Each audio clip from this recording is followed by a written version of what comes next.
and manage Belly's Juice in Chicago's Pilsen neighborhood on 18th Street, that main commercial corridor down there. I just wanted to ask you, how did you come upon choosing that location? And what were you doing before you started Belly's? Sure. So I chose Pilsen. I mean, it was pretty simple. I lived here at that time, so um, it seemed like a demand and a need in the community. And since I was a part of the community, it was just like, oh, well, we really need something healthy here. So um, before that, I was doing a lot of different things. One of the things is I was in grad school, so I was kind of studying local food, community development, and I was really interested in public health actually.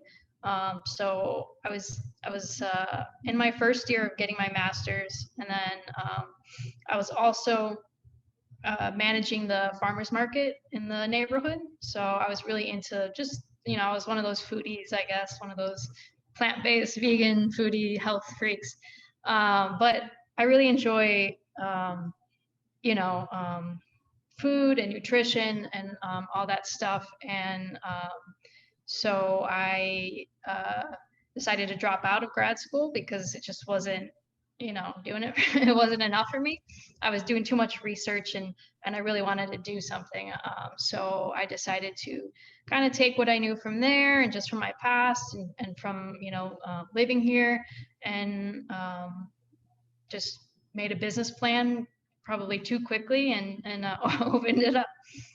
So Nice. There's a lot of uh, details there that I want to unpack, but one thing that you mentioned at the very beginning was that you lived in the community before you started Bellies, and that's something that's come up a lot, not just with businesses that I've spoken with in Pilsen. I mean, Mur at Casa Indigo across the street from you mentioned that as like kind of his driver of starting his business was like a community oriented business. Also, I don't know if you know Base Cafe in Bridgeport, but sounds familiar. Yeah, yeah, it's a pretty cool spot. yeah.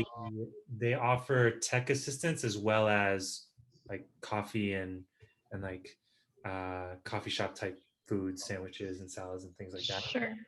And also they do art galleries or art shows. So but yeah, he mentioned too, like he wanted to create a space that really brought the community together, entrepreneurs in the area or all around Chicago, to get that tech assistance that a lot of them want and need. So Hmm. uh, it sounds like your business is community driven too, Hmm. and you mentioned that kind of need a healthy spot in the neighborhood.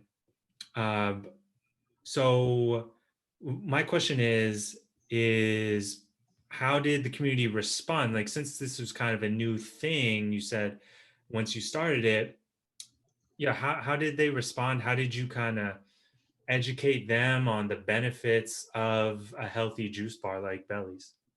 Sure. Um, so I was kind of in a unique position. Um, I don't want to say not unique, but I was in a good position in the sense that before Bellies, I was doing community work. I was doing community gardening. So I had networked with so many different people from the neighborhood, in the neighborhood. Um, and that, in a sense, one helped me with customers. And then it also, it's why hello? It's, it's just kind of how I uh, knew that we needed that demand. People, were starting to really become more health conscious, more interested in farmers markets. Like, you know, people, all different types of people from the neighborhood were going to the community market and checking out the vegetables and that atmosphere. So it was definitely something that I saw. I was like, okay, people want this. I want this. I'm traveling outside of the neighborhood. I'm sure other people are traveling outside the neighborhood. So we could really, and it's such a, especially the farmers market, seeing people connect around food in itself is such like it's such a nice community feel to it. So um, yeah, I don't know if that answered your question. What is that? Is that what you were It kind of mentioning? did you have previous experience in entrepreneurship or starting or running a business? No, Wow. definitely not. Okay. No. So I actually had a conversation about this today with with somebody at my yoga class, and she's about twice my age, and she was telling me, wow, you opened that when you were so young. That must be great to be an entrepreneur. I was like, well, I think I was just really naive, and I was. I was just like, for me, there's no such thing as fear. It's just like until you get there, and then you're like, oh my god, what am I doing? And then it really hits you. So you know, as far as sorry, I what was the question? I think you're going down the right track. Like, what were Okay. the challenges? I mean, All sound right, like, challenges. Yeah. yeah, So I didn't think, I was kind of just like, oh, this is gonna be great. And then it really hit me. And we opened up in dead of winter, which is the worst time I think to open up. Well, it was October, so right before winter hit, and it was a pretty bad winter for Chicago. So I was not prepared, and I guess my one of my biggest advice is always, make sure you have your finances in place. Make sure you have that business plan and those finances in place, because I think I was a little bit too lax on that, and I think that's very important, just to really have a financial plan for at least the first year, and make sure you're hitting your targets, because um, if you don't, and there's always something unexpected happening, whether it's winter or a pandemic or relocation or whatever that is. There's always something that you got to kind of plan for, so having that safety net of money is huge. right on. Yeah, I mean, for sure. And like even what you said is a little more prudent than what I've heard from some like past restaurant owners. They're always like 3 to 6 months, have that planned out, or like plan on not making any money for up to that amount of time. So a year, yeah, definitely pretty prudent. Like, so it sounds like you learned that the hard way. What did you do to, once you realize like, oh, maybe I'm being a little too lax, what did you do to kind of put you back on the right path? Well, it was somebody that put me on the right path. It wasn't me. I had a friend who kind of just reached out, and he was a finance kind of advisor, and he really helped me get my finances in place. He helped me get a grant for my business that really helped me, because I did not have the money that I needed. Um, and so that was probably after year one. I was so sure once I was hitting that 1 year mark. I was like, I'm not gonna make it. I'm gonna have to close after this year. And I kind of accepted it. And then I ended up getting this grant out of nowhere, and it was mainly due to my friend who helped me financially, and I got the grant. And so then I was like, all right, let's make this happen. So yeah, I stuck with it. Yeah. Nice. And how long have you been in business now? 7 years, 3 months. Nice. Congrats. Oh, Thank yeah. you. I mean, Yeah. it would have been a shame if you went out of business, after year one. Oh I mean, yeah. who Yeah. knows what you've been doing for the next 6 years after that. So yeah, definitely congrats on that.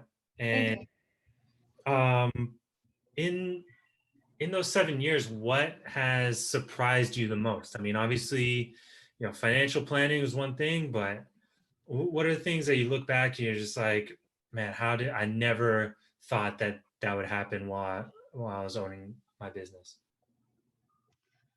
Huh. That's a good question. um, I think every year it is a different year, and it's always a surprise, and like I said, there's always things you don't plan for, good and bad, and for me, you know um, just being able to fulfill our mission. The first year I was like, we're not going to make it, and then we ended up making it, and then we sustain ourselves after the second year. And I was like, oh God, this is great. I can have a day off, you know. Um, and then I get more staff and being able to have a full staff of full timers and not having to be here 24/7. Um, so I think every year of growth, it really, we've just every year we've continued to grow, and that's great. And I think that every year it's just something new, and being able to kind of fulfill our mission as a business and also sustain ourselves is just great. It's a nice feeling to be able to do both. So Very cool. That's awesome. take time for yourself. Especially being into holistic health, it's huge. And so I think that's huge. That's helped me a lot being able to step away the first year. The first year. I can hear myself. Is that Oh, you sound fine to me. Let's see. Set up professional audio. Okay, so what was I saying? Yeah, just being able to, take care of yourself. The first year was really, really tough, and I didn't have any days off, and it was 24/7 basically, 12-hour days. So once I got through that hurdle and I was able to realize, oh my gosh, if only I just took a day off. Like, there's a lot of places now where they're not open 7 days, and I really should have considered that. I thought it was just grind, grind, grind, and then at some point it was like, oh my God, I took a step back. So that's something I would have done differently, is really made sure to commit to myself personally. And then also a huge thing I do now is I plan everything. So I try to really look at the next 3 months and be like, okay, this is how this is going to be. This is how this is going to be. I need to make sure I save money because it's winter and we gotta get through winter. I need to make sure, we're ready for the summer. We gotta have this and this. So planning is huge, and really, you don't necessarily, when you're first starting, even have the opportunity to, because you're just so here. But once you get to that point where you're able to look up and see, 3 to 6 months later, you're like, okay, this is where I need to be, here, here, and here. So that's kind of what I do now. Right on. All the time, and I love talking about it, which is why when I saw this, I was like, oh, this will be cool, because I love talking about it. I'm actually writing a small, I don't know, a book basically to kind of go over stuff. I don't know, we'll see, but it's COVID time and I do have a lot more time than usual, so I figured why not work some more and write a book. And one of the things that I mentioned is really deciding. I think a lot of people just kind of go into it nowadays like, oh, entrepreneur, and it's so romanticized. It's so romanticized that people think, oh, this is going to be great. I'm going to be able to live my passion. And I think people don't really consider a lot. And one of the things I always say is, are you able to open a business right now? Not even just financially, but whenever a business closes, I always ask, well, what happened? Kind of already guessing. Either a partnership happened. So, two people decided that they just wanted to jump into a business, and then, a partnership failed. Or somebody had a baby. That happens all the time. Somebody opens a business, they have babies, and then for some reason they like, okay, and it's a privilege to be able to do that anyways, and just say okay and walk away. But it's a huge sacrifice and a huge commitment, and I think a lot of times people just don't think that it will be. You don't always get a paycheck and that. So I always say that's kind of like a thing. Like, are you sure, this is something you want to do? And yeah, I mean, that's the biggest thing. And then I talk about boring stuff like finances, which is also really important. So. And yeah, you mentioned it. You mentioned it a couple of times. Finances. You mentioned that your friend helped you secure a grant that helped you get through that first year. So that is an important part. That's of starting a business, right? Is securing financing. So Yes. how did you go, other than the grant? How did you go about finding the funds to start Bellies? So like I said, I was very naive, and I thought I started a Kickstarter, and I thought, oh, this will be great. And I think I set it for, I think I set it for 15, 10 or 15, which is not enough to ever start a business ever. At least not brick and mortar, but not in general. I don't think you can really. You got to have more financing than that.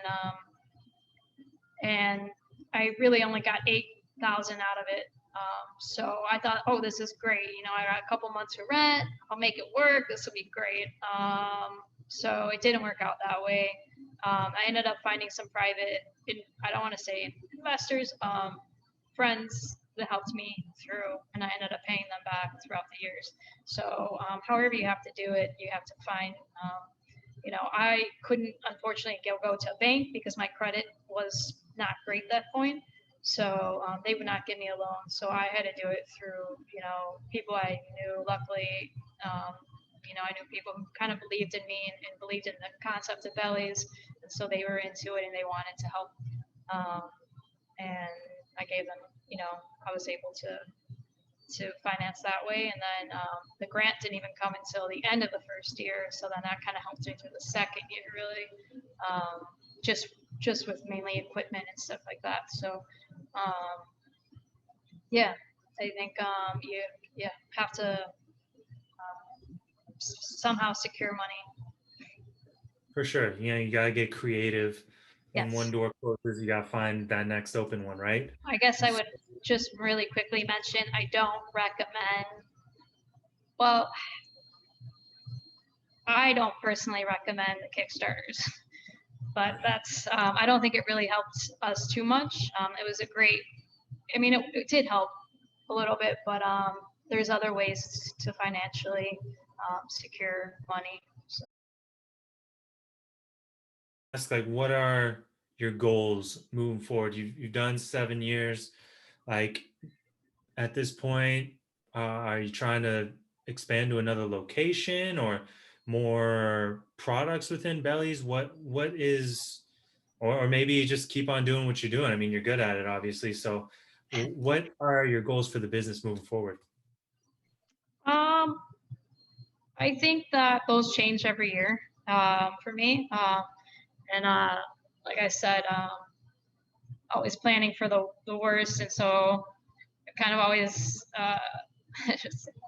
But we the first time I wanted to relocate, or I'm sorry, the first time I wanted to grow the business, we ended up having to relocate. So um, every time we've tried to grow with another location, which is pretty much the way to grow for my industry and my business, you need a second location. So we've tried, and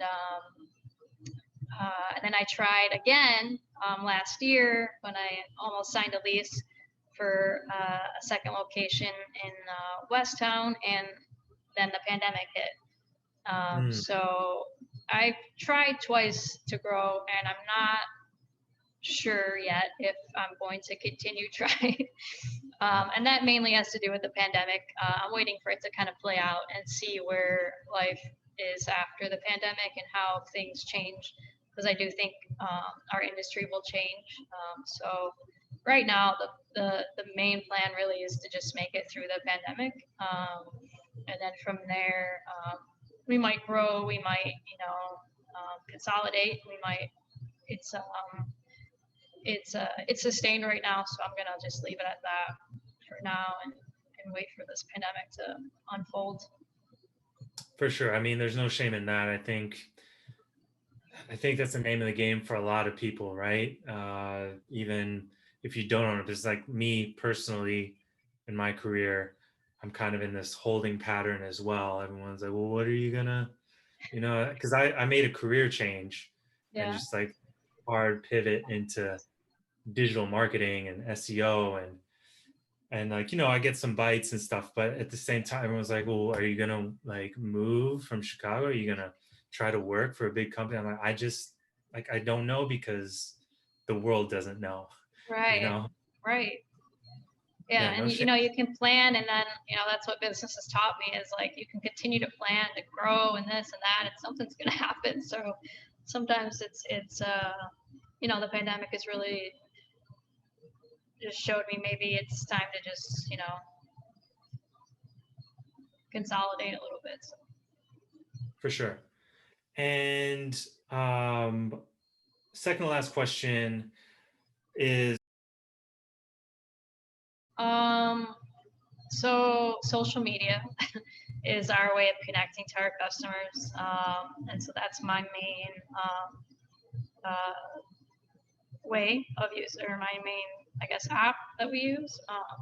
Instagram, Facebook, but mainly Instagram. And so we also, I pretty much do all the Instagram at this point. So I edit the photos, and I have another app that does like this nice. It's a free app that adds like the lettering and stuff like that. Um, cool. so I don't know if you want me to tell you the name of it. Yeah. Or, What's it I called? don't think I know what it is. I think it's just called Typorama. Typorama. Yeah. Nice. Okay. Anyways, it's creative, and so it helps us get our message out through lettering and stuff on the photos. Um, so yeah, the Facebook and the Instagram are the two social media. As far as other technology, I'm trying to think.